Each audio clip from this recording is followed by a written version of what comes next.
Australian Federal Police are holding 4 suspects under anti-terror laws as they investigate an alleged plot to bring down a plane. Police remain at 5 locations across Sydney after 4 people were arrested in a series of coordinated raids on the weekend.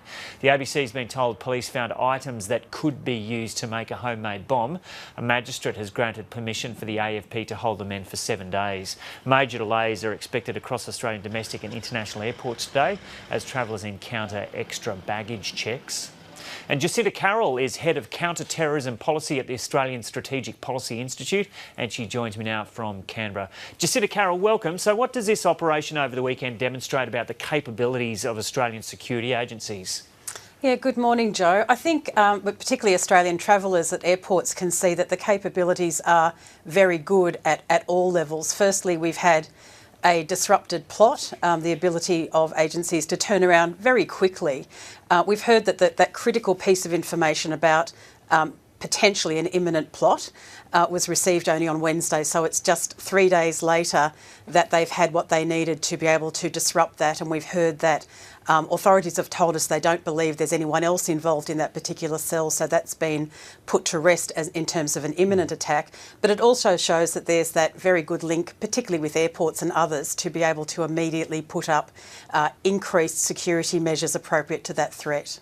And what have you been able to work out about the possible style of any planned alleged IED? There's not much information out there about that at this stage. Yeah, there's not much about it, but what's interesting is to hear the type of language that's being used at the press conferences, and that is about a homemade device, an improvised explosive device, and then the indicator of authorities moving to disrupt.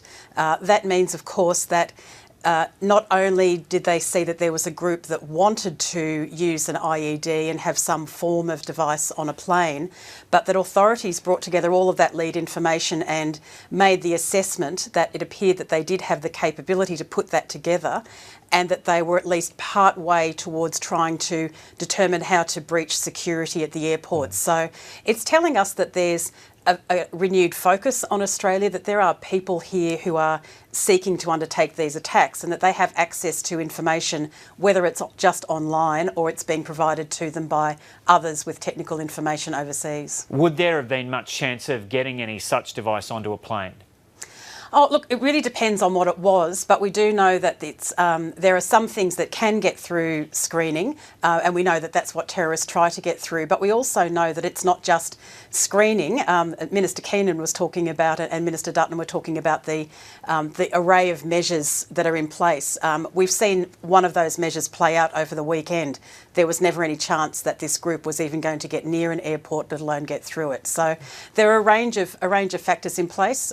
Again, one of the important ones in Australia is that we've got very good controls over a lot of the precursor elements that you need for effective explosives, and that's been a help as well.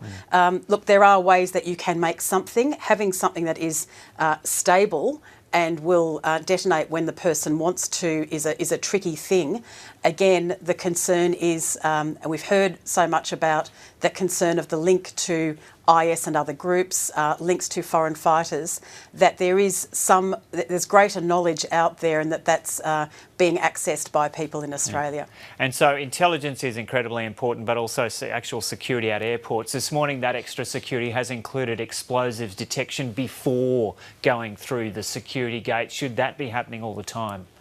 Oh, look, I think what we're seeing happen now isn't just a knee-jerk reaction. It's something that is practiced and is already in place to scale up security as and when needed according to the threat. So how long this stays in place will really depend upon that dialogue between intelligence agencies, law enforcement, border force staff, and of course the airport managers, what they want to do. But I think certainly when I talk to all of those different groups, they're all keen for things to ratchet down as well, as soon as they can. All right.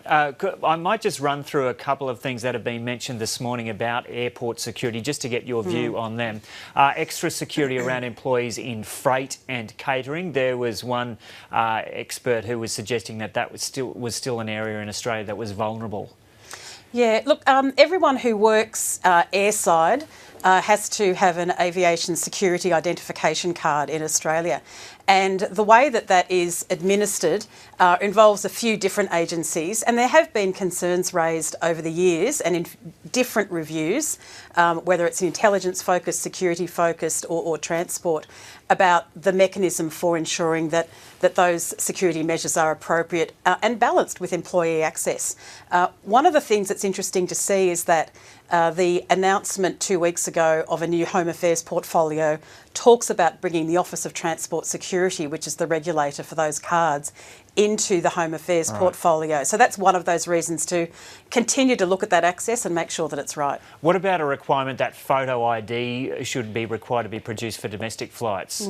Look, this is one that authorities here are well aware of, and again, there's an array of things, and I wouldn't say which of those would be the right one. It would be likely a combination of things will be being looked at in terms of enhancing security, but that is one measure that may be of use, and we've certainly seen that roll out at a number of European airports and others. So it can help, and it's really looking at that combination of things. These are the sorts of things that will be most obvious to us, the travellers, but it may be that there is a combination of these overt measures as well as behind-the-scenes activities that will be looked at. And just one other element that might be part of that overall plan of approach is armed police or military personnel at screening points. Do you think we need to go to that stage here in Australia? Well, we already have Australian Federal Police elements, and we've had these for a long time in Australia, really since that post-9/11 period. We do have a very strong police presence and also enhanced by Australian Border Force. So they're already at our major airports. One thing that they look at in conjunction with state and territory police and the local aviation managers is whether we need to look at those in some of the regional airports as well. But we certainly have the appropriate personnel. Whether you increase the types of capabilities they have and their numbers is one thing at those major airports. But we've all seen that in Sydney and Melbourne and others. Right. Okay, Jacinta Carroll, thanks so much for talking to us this morning from Canberra. My pleasure, Joe.